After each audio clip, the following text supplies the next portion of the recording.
Hi, good morning. How's everyone doing this morning? Fabulous. Are you all ready? Good.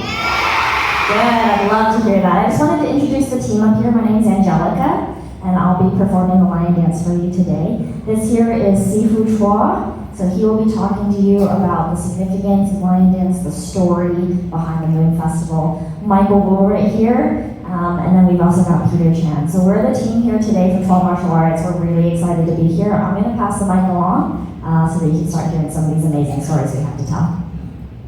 Hello everyone, I'm Sifu Chua. Has anyone heard of the Moon Festival? Mid-Autumn Moon Festival, great.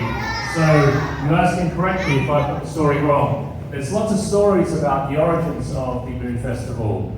A long, long time ago, the world had 10 suns. Imagine that. Imagine what would happen if the world had 10 suns. It'd be super, super hot.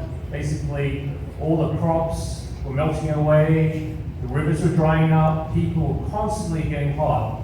And so they were looking for water, and they were thinking, how are we going to solve this problem? So the emperor thought back then, okay, what should we do? We need to get rid of these suns. So there were 10. And the story goes that the emperor found Hou Yi, and he was an amazing archer. Does everyone know what an archer is? Yeah? Coach Michael is going to show you what an archer looks like. So imagine, this archer went out onto the highest mountain and looked for these suns. It was super, super glaring. And one by one, he shot down the suns. And eventually, how many suns were left? Right, okay. So the emperor was very, very grateful, and so were the people. And asked, Hou Yi, what would you like? And he said, there's nothing more in the world I'd like to have than to live forever. And that's all he said. So the emperor said, you can have this magical medicine, and it'll let you live forever. But there was a problem. He really, really loved his wife, and he wanted to be his wife forever. But this medicine was only enough for one person.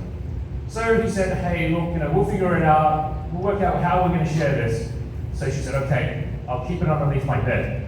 So one day when he went out hunting with his bows and arrows, one of his students came along and met his wife and said, hey, I heard you've got this medicine. And she said, what medicine? And then eventually he said, I know you've got medicine, please hand it over. So she didn't want any trouble, and she gave it to him. So this medicine went missing. And then she thought, hey, this isn't right. We can't just have equal lawyers. That's not the way humans should be treating each other. So she got it back, drunk it all of it. So she drank it all, and the story goes that she started floating and floating and floating, and basically went to the closest place that she could be to the Earth, and it was the Moon.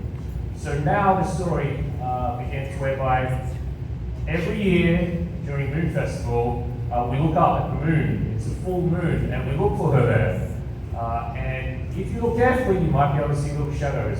Go with that story. Hou Yi was upset, but every year he would try to look for that big, big moon, big round moon. And he would offer fruit, vegetables, and also make cakes that were round. So in Chinese tradition, things that are round has a meaning of togetherness. So what do we do during Moon Festival in places such as China? Come together. So all families come together, just like Chinese New Year. During Moon Festival, everyone comes together. So we also give mooncakes to our friends and our family. So that's the idea of where the mooncakes came from. So to this day, we have this tradition. Every year, families come together. We have the mooncake offerings and also lanterns. So it's also known as Lantern Festival. So what we'll do is our children will basically have these lanterns and they'll write their wishes, and the ones in China float up in the air. It's the idea that these lanterns would reach Chang'e, the archer's wife, up in the moon, and she would grant those wishes. So integrated and interweaved with this time of gratefulness, it's almost like they Chinese Thanksgiving, where we come together. We also like to have luck come our way. So the lion dance in many, many different countries across the world appears during the Moon Festival.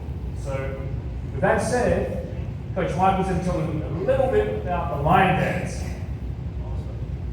Thank you, Sifu Chua. How many of you have known about the lion dance or have seen the lion dance? Raise your hand. Very good. Wow, that's like a big majority of you. So we're very excited to be performing the lion dance for you guys today. As Sifu Chua mentioned, the lion dance is performed for many festivities, and Moon Festival is one of the two most popular holidays celebrated in China and around the world right now. So what's the first one that's most popular in China? Which holiday? Shout it out. There you go. Chinese New Year, Lunar New Year is one of our busiest seasons for lion dance, and that is coming up next year, and it's the year of the dragon. So this year we're celebrating year of the rabbit. Next year is going to be year of the dragon, I think around February 10th, if I recall correctly. And that's on a Saturday, so it's going to be a very, very busy weekend. It's a busy month for us during that time. But lion dance is celebrated, and it's used to celebrate these festivals and festivities and holidays because it's used to drive away evil spirits and to bring good luck.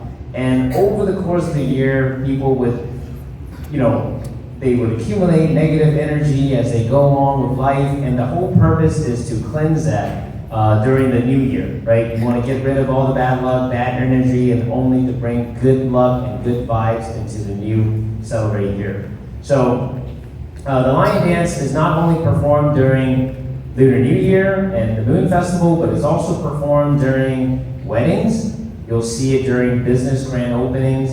Nowadays, in modern day, we celebrate it with baby showers. We've even had bridal showers that hire lion dancers. So lion dancing is becoming very, very popular. And we also do a lot of cultural and educational workshops.